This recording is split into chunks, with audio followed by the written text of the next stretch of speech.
Alors, nos deux prochains conférenciers viennent en équipe de deux. Le premier, Martin, passionné par les projets de transformation organisationnelle. Il œuvre depuis près de 20 ans en matière de gestion du changement, tant à des niveaux stratégiques qu'opérationnels. Éric est un coach et praticien agile. Depuis plus de 10 ans, il a occupé un éventail de rôles différents dans les équipes agiles comme développeur, analyste, chef d'équipe, coordonnateur et aussi coach. Leur conférence se nomme SAFE et la gestion du changement du cheval de chair. Au cheval de fer, mesdames et messieurs, je vous demande d'accueillir chaleureusement Éric Lessard et Martin Beaumier de CJ.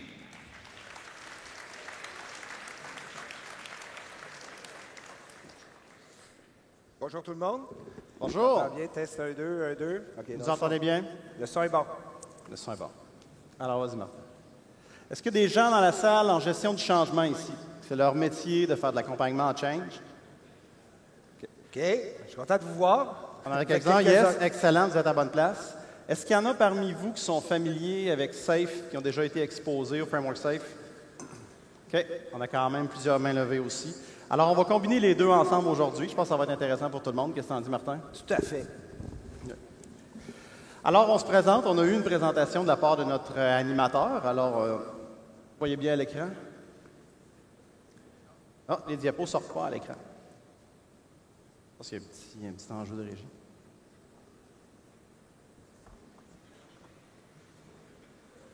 Oh, ça va aller mieux avec des diapos. Excellent. Merci beaucoup. Excellent. Merci. Fait qu'on est en marche. Alors, l'animateur a justement, notre cher Carl a présenté les deux intervenants d'aujourd'hui. Alors, c'est moi-même, Éric Lessard et Martin Beaumier, mon collègue. Alors, on commençait par une petite citation. Alors, si notre ami Henry Ford disait, si on avait demandé aux gens ce qu'ils voulaient avant qu'ils proposent l'automobile, les gens ont répondu des chevaux plus rapides. Alors, c'est un peu la même chose, disons, avec les projets, avec la gestion du changement. Bien, si on demande aux gens qu'est-ce qu'ils veulent, ça leur en offrir d'autres options, bien, ils vont dire on veut des projets plus rapides. Vous avez sûrement trouvé le titre de la conférence un peu curieux, mais ça vient d'un livre qui parle d'un grand changement historique. Ça nous vient de la Deuxième Guerre mondiale, un livre de M. Gary Palmer. Puis qu'est-ce qu'il nous raconte? C'est que l'armée américaine, lorsque la guerre a commencé, avait encore une cavalerie. Oh, oui, des gens à cheval qui vont à la guerre. Puis ils se retrouvaient face à une armée allemande qui misait énormément sur les chars d'assaut. Puis c'était évidemment pas de taille comme façon de faire face à ce nouveau défi-là. Qu'est-ce qu'on se rend compte aujourd'hui? C'est que notre cheval à nous, dans l'industrie des TI, c'est le projet et la gestion du changement traditionnel. Puis notre cheval de fer à nous, ce sera le train. En tout cas, du moins dans ce qu'on propose. Peut-être, dans le fond, le fil de notre conférence, Éric va vous présenter les grands concepts liés à SAFE pour bien que les gens comprennent dans quoi ça s'inscrit. Puis ensuite, moi, je vais intervenir après sur la notion de gestion de changement. Puis en quoi, dans le fond, des modèles d'agilité à l'échelle viennent un peu bouleverser les méthodes traditionnelles en gestion du changement. C'est pour ça qu'on parlait un peu là, de cheval versus cheval de fer, cheval de chair. C'est un peu, il y a un point de rupture, je dis point de rupture, c'est peut-être un peu fort, mais il y a vraiment une évolution au niveau de la gestion du changement telle qu'on l'a définie jusqu'à maintenant, puis ça va être un peu le propos de ma partie. Alors, vu que ce n'est pas tout le monde qui est exposé dans la salle à SAFE, on va faire un survol très rapide, juste pour qu'on ait un vocabulaire commun, puis ensuite, on va bâtir là-dessus ensemble. Alors, on commence par une partie de SAFE qu'on appelle l'Essential SAFE, c'est-à-dire uniquement le train. Alors, qu'est-ce qu'on voit ici? C'est qu'on voit qu'on a deux paliers, en fait, de coordination au-dessus de nos équipes agiles. On n'a pas juste des équipes agiles sur le plancher, on place un premier niveau de gestion qui, lui aussi, travaille en cadence. Fait qu'on voit les trois grands changements, c'est qu'au-delà d'avoir des équipes qui font des sprints dans les premiers cercles qu'on voit dans le bas, on se donne une couche au niveau train, au niveau programme, où on a un backlog commun, une vision commune, puis on a une nouvelle équipe de leaders qui sert un peu de leadership parapluie au-dessus de ces équipes-là. Comment on fait pour assembler un train? Est-ce que parmi vous, est-ce qu'il y en a qui sont exposés au concept de silo? Est-ce qu'il y a des silos dans vos organisations? Oui, hein, on vit beaucoup là-dedans. Bien, qu'est-ce qu'on essaie de faire avec un train? C'est qu'on essaie de rassembler les gens indépendamment d'où ils viennent dans l'organisation pour créer un réseau de travail. Fait que souvent, si on a une dizaine de projets qui vont dépendre d'un expert, exemple, en sécurité à 10 chacun, puis personne ne réussit à l'avoir, ben, on va se staffer un train qui va contenir tous les gens qui vont partager ces services-là, puis on va staffer à temps plein quelqu'un qui va supporter le train, qui va supporter l'initiative du plus grand groupe.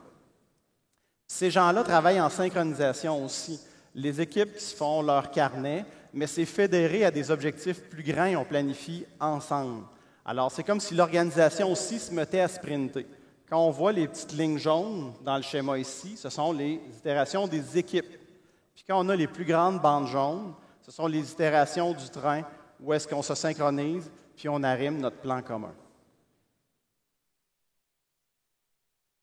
Ensuite, quand on fait notre plan commun, c'est bien beau de dire un plan commun, mais ces plans-là sont faits en grands groupes dans des grandes cérémonies qu'on appelle les PI Planning. C'est très collaboratif, c'est très dynamique, c'est aussi un peu ludique, mais c'est une excellente occasion de se synchroniser, développer du sens, puis de se rassembler autour de la mission commune de notre train.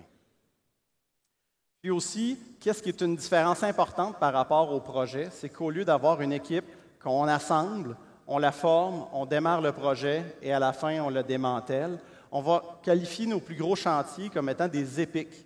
Puis le train va vivre dans le temps, puis va consommer chacun de ces chantiers-là. C'est bon jusqu'à présent? OK. Au niveau de la gestion du changement, vous avez vu, Éric vous a présenté un peu les concepts de SAFE. Il y a différentes variables qui viennent relever ou qui représentent un défi pour un conseiller en gestion de changement. Reviens avant. Ouais, s'il te plaît. Pour un conseiller en gestion de changement, je vais le prendre. Là, je vais te passer le Ah, plus simple. Étant donné que c'est multi-équipe, il y a des cadences qui sont synchronisées. Donc, il y a vraiment un arrimage ou une collaboration qui doit s'installer.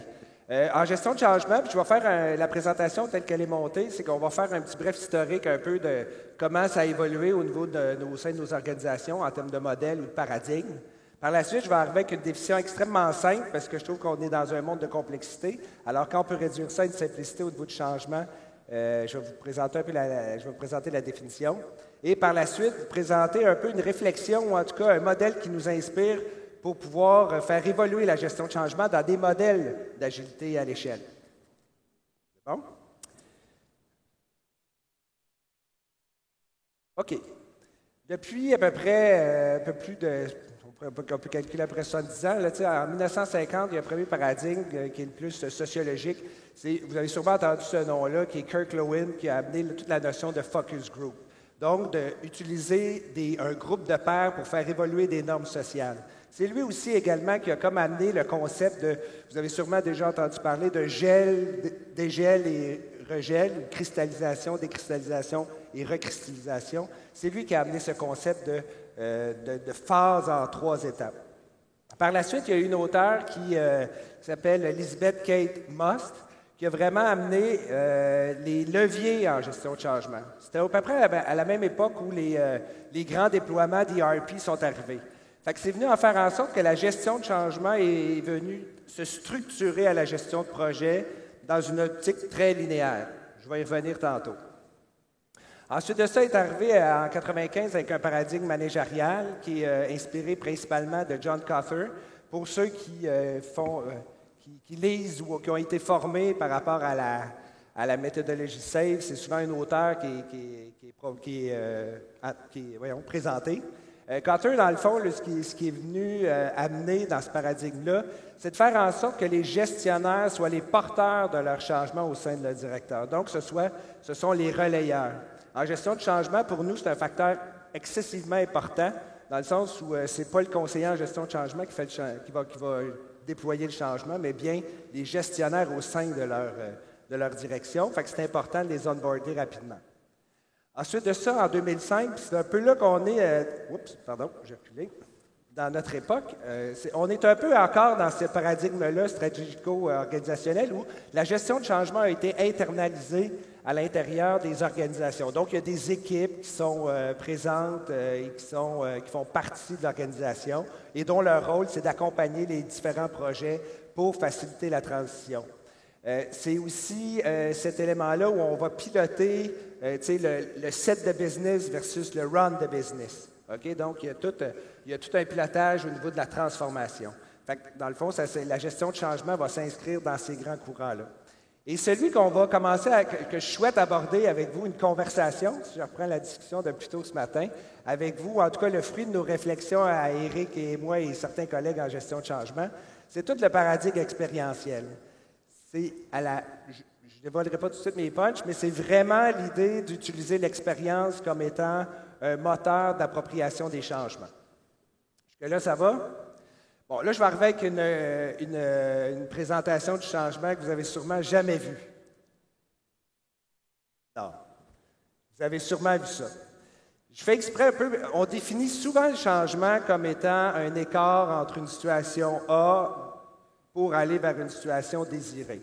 Une actuelle, on veut changer parce qu'il y a de l'insatisfaction, on veut améliorer nos processus, etc.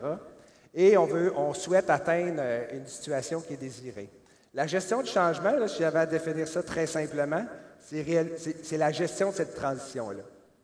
Le message que je vais apporter derrière cette image très simple, c'est de faire en sorte que ce soit un petit groupe d'individus ou une organisation en entier. Il faut faire en sorte que les gens qui vont accueillir ou les destinataires du changement puissent cheminer pour être capables d'accueillir ou d'embarquer dans le changement qu'on leur propose. Fait que ce cheminement-là, c'est facile à dire, mais il faut le structurer. Et c'est là qu'un conseiller en gestion de changement apporte sa valeur et c'est ça, sa plus-value par rapport au... Sauf que, là, comme vous voyez, c'est comme si on passe d'un état qui était figé, qui était stable, on vient ébranler un peu nos gens parce qu'on les met en changement, il y a une période de transition, on va les accompagner, puis après, c'est comme si on revient dans un état stable. Mais dans notre ère actuellement, c'est de moins en moins vrai. Vous avez juste à penser à vos organisations actuellement, avec les transformations qui se font au sein des différentes organisations qui sont majeures, la multiplicité des changements, la rapidité, le conférencier précédent en a parlé, le nombre de projets qui se livrent augmente, la vitesse. Fait que le défi en gestion de changement, c'est oui, il faut structurer les activités à l'intérieur des différents modes d'exécution, en l'occurrence dans SAFE particulièrement, mais c'est surtout de développer la capacité à changer des personnes au sein de l'organisation. Fait que là, il y a comme la gestion de changement, il y a comme deux clientèles que je voudrais peut-être distinguer à ce moment-ci. Moi, je parle beaucoup actuellement des destinataires, ceux qui vont accueillir, recevoir le changement.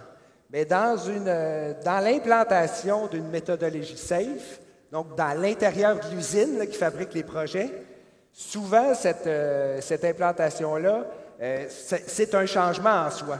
Fait qu'il faut considérer les gens qui sont à l'intérieur du système, qu'eux-mêmes vivent certains changements et gérer le changement à l'interne, tout en se préoccupant de qu'est-ce qu'on va livrer au bout de l'usine. Donc, qu'est-ce qui va être le output, dans le fond, pour s'assurer que les gens le reçoivent et soient habilités. C'est bon jusqu'à maintenant? Vous suivez? J'ai voulu mettre le modèle traditionnel en gestion de changement, c'est assez de base et l'idée est vraiment, c'est de mettre en contraste, avec ce qu'Éric a amené par rapport au modèle SAFE. Modèle SAFE, il y a vraiment un mode d'itération, d'API de 10 à 12 semaines, avec une série de sprints d'itération à l'intérieur de ça. Le modèle traditionnel dans la gestion de changement, dans ce cadre d'agilité à l'échelle, vient confronter un peu nos propres paradigmes dans la façon dont on doit structurer la gestion de changement. Parce que nous, en gestion de changement, quand je vous ai parlé, on a la structure ou le modèle de gestion de changement a été grandement établi en fonction d'une gestion de projet plus traditionnelle. Avec, on va faire la conception, la réalisation, on va déployer, puis on va intégrer. Fait que dans le fond, l'idée que je voulais montrer, les principales phases de la gestion de changement, nous, c'est de définir. Fait qu'on va planifier nos activités. On va identifier nos acteurs clés. C'est qui nos parties prenantes à l'intérieur de notre projet? On va faire ça en amont. On va prendre le temps. On le sait que notre portée, dans un projet plus traditionnel, on va implanter dans 18 mois ou dans 12 mois. Fait qu'on va planifier nos activités d'identification des parties prenantes. Puis aussi, on va commencer à catégoriser de quelle nature on va apporter au niveau de nos changements. Comme par exemple, est-ce que c'est des changements de nature technologique au niveau processus, ou est-ce que ça touche les personnes, ça touche les compétences, etc. Après ça, une fois qu'on a défini le changement, on va le préparer. On va diffuser notre vision. On va diffuser nos objectifs en fonction des parties prenantes qu'on va avoir identifiées. Et par la suite, on va établir nos réseaux de changement. Dépendamment de l'ampleur du changement, on va peut-être avoir des relayeurs. Si c'est un changement d'ordre qui touche l'ensemble de la structure organisationnelle, on va avoir des relayeurs dans chacun des secteurs d'affaires pour être sûr que la communication se fasse, qu'il y ait un porteur à cet égard-là. On va s'assurer que nos gestionnaires connaissent bien la vision et les objectifs pour qu'ils puissent appuyer ce déploiement à l'intérieur de ça. Et là, c'est là que dans la préparation que toute l'analyse va se faire au niveau des changements. Donc, l'analyse d'impact, de voir qu'est-ce qui change, qui touche qui, puis c'est quelles mesures on met en place.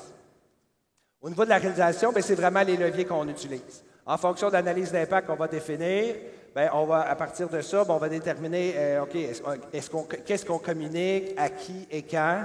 Est-ce que ça prend de la formation, du coaching? Là, on va établir nos modalités d'accompagnement. C'est de la formation en salle, du e-learning, est-ce que ça peut être un coaching, du co-développement? Fait que c'est vraiment l'accompagnement dans le changement. Et à la suite, une fois qu'on va avoir implanté, on va consolider le changement, on va faire l'évaluation, on va reconnaître, faire la reconnaissance par rapport à ceux qui ont participé au projet, puis on va intégrer ce changement-là. Fait que vous voyez, dans le fond, ce que je voulais démontrer, c'est que d'un point de vue, la gestion de changement a un certain paradigme où elle va bien s'inscrire dans un projet de façon linéaire.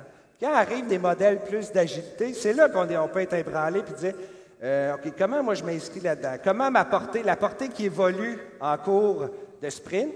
Éric faisait mention de PI, il peut avoir des évolutions. C'est un peu ça qu'on veut. Il y a certaines limites, les principales limites auxquelles on fait face actuellement avec ce modèle-là, dans des modèles d'agilité à l'échelle ou d'agilité des équipes Scrum, etc., c'est l'aspect linéaire et prédictif. J'en ai parlé tantôt, c'est une des principales limites. Dans le sens, on a une portée stable, on a un échéancier stable et on va s'inscrire à l'intérieur de ça. C'est de moins en moins vrai. Okay? La portée peut évoluer, il peut y avoir des changements au niveau du marché qui font qu'on change les priorités. Donc, il y a un paquet de facteurs qui font en sorte que ça peut évoluer. Et avec l'agilité aussi, il y a toute cette idée-là aussi d'avoir du feedback rapide et de s'ajuster. Ça peut avoir des impacts sur tout le matériel ce que je vous parlais précédemment, en termes de préparation en amont par rapport au changement. Ça implique qu'il faut apprendre à avoir une plus grande flexibilité dans nos méthodes de travail. Dans le modèle plus traditionnel de gestion de changement, il y a beaucoup d'efforts qui sont faits à la préparation. Donc, l'identification de parties prenantes, l'analyse des changements et toute la rédaction un peu des communications, de la formation, etc. Donc, les efforts sont maximisés vraiment en amont. C'est quand on arrive, une fois qu'on a déployé, puis une fois que c'est déployé, bien là, la gestion de changement n'est plus là. Vous avez sûrement vous avez déjà vécu des cas semblables. C'est un peu l'idée de voir... C'est que oui, il y a une phase de préparation qui est importante, mais il y a un élément fondamental que je vais amener un peu plus loin, mais qui est vraiment, une fois qu'on a déployé, par la suite, comment on soutient le changement à l'intérieur des directs. Et l'autre élément aussi qui est une des limites, c'est la faible participation des destinataires.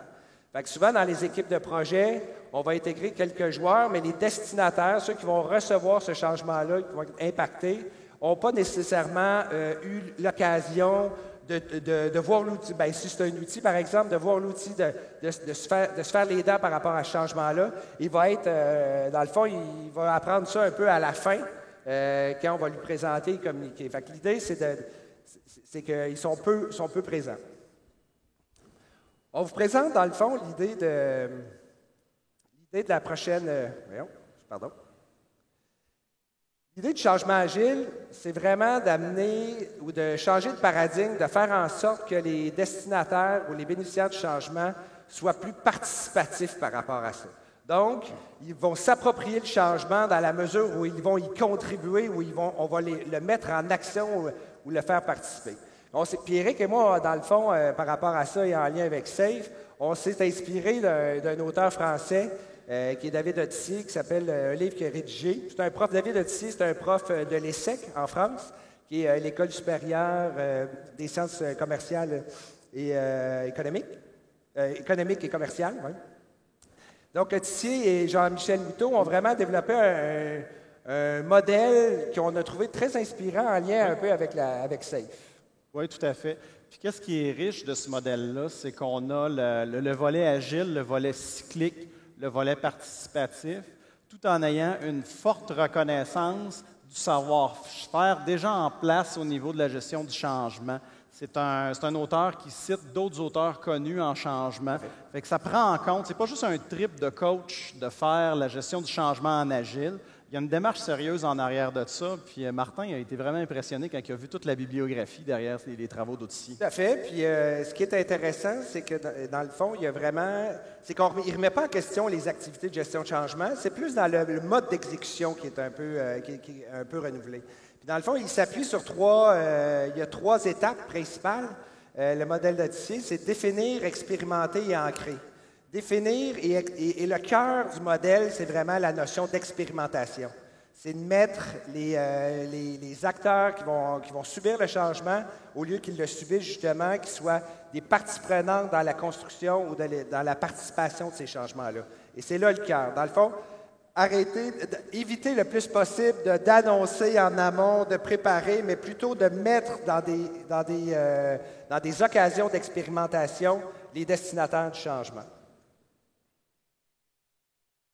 Voici un peu, je voulais quand même vous présenter sommairement le modèle, à tout le moins, pour que vous en ayez un peu une idée à quoi on fait référence, puis en quoi ça peut être intéressant. L'étape de définir est quand même assez commun à ce que je vous ai parlé précédemment au niveau du modèle plus traditionnel. Dans le fond, c'est essentiellement, je vais passer à travers les 3 étapes, mais c'est de créer du sens qui sont liés au changement pour l'ensemble des parties prenantes, pour qu'ils puissent prendre conscience du rôle qu'ils auront à jouer à l'intérieur de ce changement-là. Fait que quand on parle au niveau de la première étape, de la qualification du changement, c'est là qu'on va venir définir, OK, c'est qui nos parties prenantes à l'intérieur du système qu'on veut changer? C'est qui nos groupes de parties prenantes? C'est quoi les changements qu'on va faire à haut niveau? C'est quoi les catégories? On est-tu capable d'identifier qu'est-ce qu'on va changer? Alors, c'est déjà de commencer à rédiger. Un peu comme on faisait un peu dans le mode traditionnel dans la planification-réalisation, mais dès le début des projets. Puis là, dans le fond, le défi avec SAFE, c'est que c'est multi-équipes. Okay? Donc, il y a plusieurs équipes qui travaillent sur différents éléments qui seront déployés au sein d'une direction, d'un groupe, d'un secteur d'activité. C'est de faire en sorte de rattacher tous ces bouts-là pour être capable d'identifier c'est qui nos acteurs, nos parties prenantes, puis c'est quoi la nature des changements qu'ils vont faire. Fait que je vous dirais que, de ce point de vue-là, la définition est importante pour les équipes. Avais-tu quelque chose à rajouter? Non, c'est juste signe qu'on a l'enchaîne. Dernier point, peut-être l'histoire du récit, les récits du changement. C'est vraiment, c'est vraiment les grands messages qu'on veut faire, la vision qu'on a. Donc ça se recoupe. Je vais aller tout de suite au niveau de l'expérimentation. Ce qui est intéressant dans le modèle d'Otissier puis dans la façon d'amener, c'est vraiment avec l'idée de mettre les acteurs, les gens en mode d'expérimentation pour qu'ils s'approprient ces changements-là et puissent contribuer aussi et influencer à l'intérieur de ça. Fait que lui, il y a une notion de trajectoire, mais ce qui est intéressant, c'est les cycles d'atelier et les cycles de pilotage qui, au fil du temps, tout comme un peu les itérations ou les PI dans le SAFE, on peut faire cycler, je ne sais pas si ça se dit, là, mais passer à travers des cycles. La trajectoire, qu'est-ce qu'on entend par là? C'est vraiment en fonction de nos grandes parties prenantes, c'est le sponsor du projet, nos gestionnaires, les joueurs qui sont directement impactés, etc. Il y a un parcours, une trajectoire en fonction des changements qu'ils vont vivre. Donc, c'est de déterminer, en fonction de l'ampleur et de l'intensité des changements qu'ils vont vivre, de leur faire vivre des ateliers participatifs en lien avec ces trajectoires-là. Le cœur du modèle d'Otissier, c'est vraiment les ateliers participatifs. Lui, dans le fond, il détermine, il y a comme 2 axes. Je ne l'ai pas mis sur l'écran, mais il y a un axe, il y a comme 4 types d'ateliers qu'on peut passer à travers au cours d'une trajectoire. Il y a des activités ou des activités de participation qui sont vraiment la catharsis. Faire en sorte que les gens puissent exprimer des préoccupations. Donc là, on est vraiment plus dans l'acceptation, l'adhésion du changement.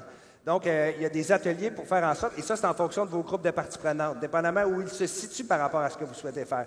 Fait qu'il y a des ateliers de catharsis, il y a des ateliers de brainstorm qui peuvent être utilisés à l'intérieur des trains où on essaie de réfléchir à comment on peut s'améliorer, comment on peut arriver à trouver de meilleures... Et impliquer nos gens à l'intérieur de ces ateliers-là pour qu'ils puissent se familiariser avec le changement, mais aussi contribuer à apporter leur voix. Il y a un élément d'exploration qui est vraiment plus là, de l'ordre d'aller plus que du brainstorm, mais d'explorer des solutions, aller un peu plus loin et tester. Et il y a vraiment à la fin, le 4e type d'atelier, c'est des ateliers de type proposition, qui sont vraiment, là, on ne remet pas en question le quoi, le comment, mais davantage l'élément de comment on va le faire. Et toujours en impliquant nos parties prenantes à l'intérieur de ça. Ce qui est intéressant aussi à l'intérieur de ça, c'est qu'au niveau de l'expérimentation, c'est de faire en sorte que là, souvent, des fois, on va déployer, puis après, on va évaluer si on a fait notre changement. Tu sais, ce qui amène dans le modèle, c'est de faire le pilotage, c'est d'implanter, mais d'incorporer le pilotage du changement en cours de réalisation. Donc, une fois qu'on a déployé. Donc, c'est d'éviter que, OK, on déploie, puis après, on s'en va, ou l'équipe de projet passe à un autre projet. C'est qu'il y a quand même une équipe qui va piloter. Et ce qu'on appelle le pilotage ICAP, bon, là, c'est un acronyme, dans le fond, pour est-ce que les gens sont informés, est-ce qu'ils comprennent le changement, est-ce qu'ils adhèrent, puis est-ce qu'ils participent. Fait que c'est vraiment ces 4 éléments-là où, en fonction de ces 4 variables-là, il va évaluer et piloter le changement.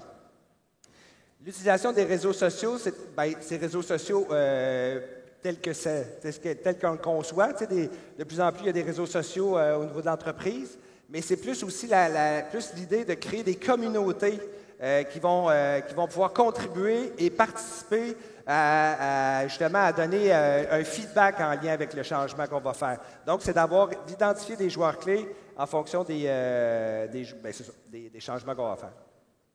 La période pour le volet ancré, c'est vraiment, là, une fois que le changement est réalisé, mais c'est de s'assurer que par la suite, on va avoir une liste de l'ensemble des projets, donc un tableau de bord des changements, au sein de l'organisation ou à l'intérieur d'une direction, pour piloter, voir, OK, comment ça se passe, ces changements-là? Est-ce que l'adhésion est bonne? Est-ce que ça s'intègre bien? Puis, on va évaluer aussi la capacité à changer de nos gens à l'intérieur de ça. Il y a une multitude de changements. Des fois, on est dans nos projets comme dans une méthode plus safe, mais on ne voit pas nécessairement à côté qu'il y a un autre projet qui se fait avec les mêmes parties prenantes. Fait que il faut quand même évaluer la capacité à changer, mais à partir de la partie prenante et non pas à partir des projets. Bon, on arrive, Éric. Ouais, je prendrai le relais pour celle-là. Merci. Alors, c'est en ce moment qu'on secoue les colonnes du temple. Parce que qu'est-ce que Martin nous a présenté jusqu'à date? C'est toutes des choses intéressantes que probablement vous dites « Ah, ça va être le fun à inclure, ça va être le fun à essayer. » Mais quand on se met en mouvement, on se rend compte que ça va changer beaucoup les habitudes puis la façon classique de voir la gestion du changement. La première chose qui va changer, c'est la question du cycle continu. On n'est plus dans du linéaire, on part du point A au point B, on est dans un modèle de cycle. Aussi, on va travailler avec des feuilles de route flexibles. On ne sera pas dans une dynamique d'avoir un échéancier serré puis livrer le plan à tout prix. On va avoir des feuilles de route qui vont évoluer dans le temps. On va avoir des concepts de mise en service. Autrement dit, on va donner le contrôle aux parties prenantes de quand est-ce qu'ils vont mettre le changement de l'avant, plutôt que d'être à la merci des calendriers technologiques. Puis on va avoir aussi la constante collaboration. Ça a l'air facile, la constante collaboration, mais on ne parle pas ici d'arrimage puis de s'envoyer des livrables par courriel. Là, on parle vraiment de communication face à face, comme dans les valeurs agiles. Alors, la photo sur le côté, on ne sait pas pour rien qu'on voit un quai de gare avec une horloge, c'est qu'on parle de changement continu. Le train passe régulièrement pour livrer des vagues de changement. On n'est pas dans une dynamique où point A, point B, puis on laisse un nouveau statu quo pendant X mois, X années. Les vagues de changement sont successives, il faut les accompagner, puis il faut les faire atterrir le plus efficacement possible, souvent par la participation. Puis une façon naturelle de faire participer les gens à l'atterrissage des changements, c'est en les invitant aux démos puis en leur permettant de donner du feedback et s'exprimer. Les démos qu'on produit en SAFE, ça va être des démos multi-équipes. Fait qu'on ne déplacera pas des gens pour juste voir un nouveau bouton dans un écran ou qu'on a changé un message d'erreur. On va avoir des changements importants aux façons de faire, puis on va avoir une masse critique de changements pour justifier que les gens se déplacent et qu'ils voient ce qu'il y en est. Ça, c'est important ce que Éric amène, puis ça va être important en gestion de changement dans ces modes d'exécution-là, de s'assurer que les gestionnaires en amont qui vont porter ces changements-là se présentent aux démos ou en tout cas à l'information parce qu'ils comprennent bien que le rôle qu'ils auront à jouer. Fait que ça va être, et c'est là aussi que toute la notion de développer la capacité à changer au sein de nos organisations est majeure parce que c'est plus vrai, qu'après un projet, il y a une période de stabilité, c'est en continu, puis, et c'est multisectoriel au sein des organisations en lien avec les transformations. Je prends ici les cadences et les cérémonies classiques de SAFE qui sont en cycle. Puis on a rajouté au-dessus, c'est quoi les opportunités en termes de gestion du changement? Qu'est-ce que ça implique? Si, mettons, je suis conseillère en gestion du changement, il y a un train SAFE, qu'est-ce que ça change dans ma vie? Bien, en fait, ça nous offre plein d'occasions d'aller analyser qu'est-ce qui se passe sur le terrain, de constater le feedback, vraiment être en première rangée, là. Fait que si jamais on va comme tantôt aux démos, puis qu'on voit qu'il y a des réactions, qu'on voit des commentaires, ça nous permet de les détecter, les préoccupations. Quand on voit l'engagement qui se prend en PI Planning, on voit la prochaine vague de changement qui est engagée. Quand ensuite, on fait le suivi avec la synchronisation du train, le Hard Sync, c'est comme un point de presse de ce qui se passe dans le train. Alors, on voit le changement un peu plus se matérialiser en termes d'échéancier, puis aussi d'être impliqué dans les ateliers de préparation d'un prochain incrément. Ça vous donne une longueur d'avance. À ce moment-là, les gens de gestion du changement ne sont pas une itération en retard, sont une itération en avance. C'est vraiment de l'or en barre d'avoir accès à ces ateliers-là, puis d'avoir un accès privilégié à la nouvelle information qui s'en vient. On parlait de feuilles de route flexibles. Un des arguments de vente de SAFE, c'est d'avoir plein d'équipes synchronisées. On peut faire pivoter l'organisation. On a un client qui était justement en présentation ce matin. Là, on a notre exemple ici. L'exemple est en anglais. On est parti du site de SAFE. Mais qu'est-ce qui est arrivé? C'est pendant que les équipes travaillaient, il y a eu une rencontre avec des partenaires, puis il y a une opportunité incroyable qui est apparue. Fait que le plan a changé. Puis à ce moment-là, imaginez l'impact en gestion du changement, là. Vous aviez ça comme feuille de route, puis tout à coup, ça devient ça. Fait qu'il faut être prêt dans notre tête, dans notre attitude, dans notre façon de travailler à ce que ça arrive. Et ça, il faut être très sensible aux gens à l'intérieur des trains qui, une fois que... Parce que la force, dans le fond, d'un modèle comme SAFE, c'est justement d'être capable de pivoter, tu sais, à l'intérieur de PI. Mais il va falloir... Si on pivote ou on change la portée, ou s'il y a des équipes qui travaillaient sur des projets, puis que là, on met ça sur la glace ou on l'arrête pour saisir une nouvelle opportunité, c'est fondamental qu'il faut prendre le temps d'expliquer aux équipes pour les garder mobilisées, expliquer le sens du pivot auprès de ces gens-là. Parce que si on fait juste dire, OK, on pivote sans trop prendre de mesures ou de communiquer ça, les raisons pour lesquelles on pivote, pour leur créer du sens, bien, c'est là qu'à quelque part, eux, ils disent, bien là, on a travaillé, ça peut amener des effets de démobilisation. Fait que c'est très important, là, cette notion de pivot-là est majeure dans SAFE, mais en gestion de changement particulièrement, il faut avoir une sensibilité à accompagner nos équipes pour être sûr qu'ils comprennent bien pourquoi on pivote. Le concept de mise en service, ça nous vient de DevOps, mais SAFE encourage fortement à appliquer ces principes-là. Celui de la mise en service, c'est qu'on détache la mise en prod de la disponibilité au destinataire. Qu'est-ce que ça permet? C'est que ça enlève la pression de livrer. Souvent, on a nos gestionnaires TI qui prennent des engagements pour livrer des choses avant la fin de l'année. Puis c'est peut-être pas un bon timing pour partager les nouvelles fonctionnalités au destinataire, mais on a la pression du résultat, fait qu'il y a un petit peu de politique. On peut mettre ça de côté et dire, OK, on s'est entendu pour livrer à la fin de l'année, on va le déposer dans les environnements de prod, on va s'assurer que tout est sécuritaire. Puis quand vous ferez le déploiement, bien, ça sera entre les mains de ceux qui accompagnent le changement puis de ceux qui vont le faire vivre par la suite. concept-là, il est majeur en gestion de changement. Là, pour nous, c'est là que quand tu évalues un peu de la capacité à changer au sein d'une direction, quand tu veux déployer, puis que tu as l'opportunité de mettre en service et non pas de pouvoir livrer, c'est là que ça prend toute sa valeur. Sauf que je vous dirais qu'on n'est peut-être pas tous, on n'a pas tous nécessairement atteint cette maturité-là au sein de nos organisations, dans le sens où on a quand même le réflexe d'être rapide, time to market, d'avoir des échéances serrées pour passer au prochain projet. Mais en gestion de changement, c'est à nous, à quelque part, et avec l'équipe projet, d'influencer nos dirigeants pour être sûr que lorsqu'on met en service, bien, les conditions ont été rencontrées. Oui. Puis en fait, c'est une occasion aussi de vivre de façon expérimentale la gestion du changement. Fait que votre plan de communication, de formation, vous pouvez le faire vivre avec une sous-clientèle, puis ensuite avoir le contrôle de comment c'est déployé sans dépendre d'une mise en prod ou d'un grand déploiement. Le dernier élément, que je pense qui est un élément vraiment vital, c'est la notion de collaboration constante.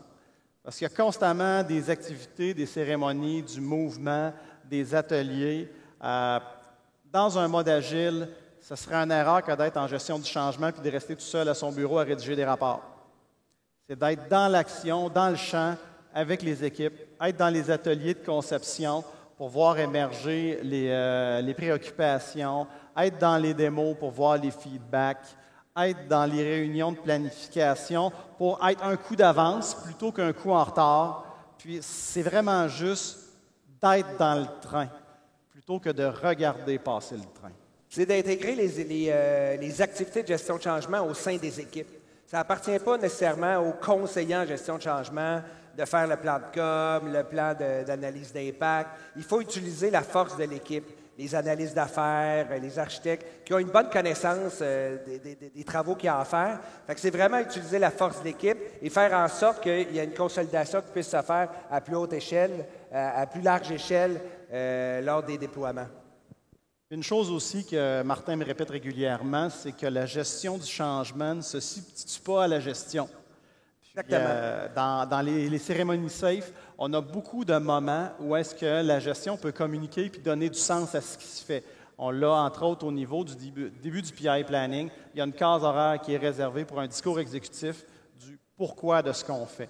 Fait qu'à ce moment-là, il faut être complice avec les gestionnaires puis essayer de les alimenter pour voir c'est quoi les messages clés à passer, puis être aussi à l'affût pendant ces moments-là de communication, les réactions, les préoccupations, pour, encore une fois, être encore mieux préparé pour gérer le changement. Dans le fond, nous, notre métier, à quelque part, notre intention, c'est de donner la longueur d'avance aux gestionnaires pour qu'ils soient en mesure de s'approprier et être capable de bien jouer son rôle auprès de ces gens et d'accompagner ces personnes. Et ça va se faire avec l'aide d'un plan de com, un plan de formation, etc. Mais il faut que le gestionnaire qui va avoir à déployer ça au sein de ses équipes, il faut qu'il soit au cœur de cette discussion-là et qu'il comprenne bien les enjeux reliés à ça. Alors, en conclusion, Martin, après toutes les discussions qu'on a eues, les apprentissages qu'on a faits sur le terrain, les choses qu'on a développées, est-ce que tu penses que SAFE, la gestion du changement, ça marche ensemble? Oui. C'est complexe, mais ça va très bien ensemble dû à tout l'élément d'expérimentation qui est relié et rattaché à ça. Fait que c'est vraiment moi, ce que je vous invite, puis je terminerai peut-être en conclusion avec un peu une image Cotier nommait dans son livre. C'était comme, on peut annoncer comment le chocolat, c'est bon, le mettre de bien l'habiller, tout ça. Il n'y a rien comme y goûter pour l'apprécier. Fait que l'idée, c'est un peu d'aller vers l'expérimentation pour pouvoir s'approprier davantage des changements plutôt qu'être plus passif par rapport à ça. Fait que c'est un peu l'invitation qu'on vous fait dans vos projets, d'amener vos gens dans cette expérimentation, d'expérimenter le changement que vous allez créer chez vous. Est-ce qu'il nous reste un peu de temps pour les questions? Oui, il nous reste un peu de temps. Excellent. Alors, est-ce que vous avez des questions? Commentaires, scandales, état d'âme?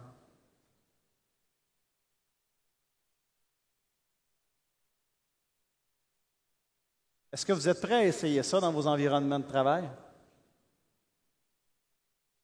Est-ce qu'il y en a qui seraient prêts à expérimenter? Parce que le thème d'aujourd'hui, c'est vraiment expérimenter. Ouais, est-ce qu'il y en a parmi vous qui seraient prêts à expérimenter? Excellent. Bon, bien, bonne expérimentation. Merci. Merci.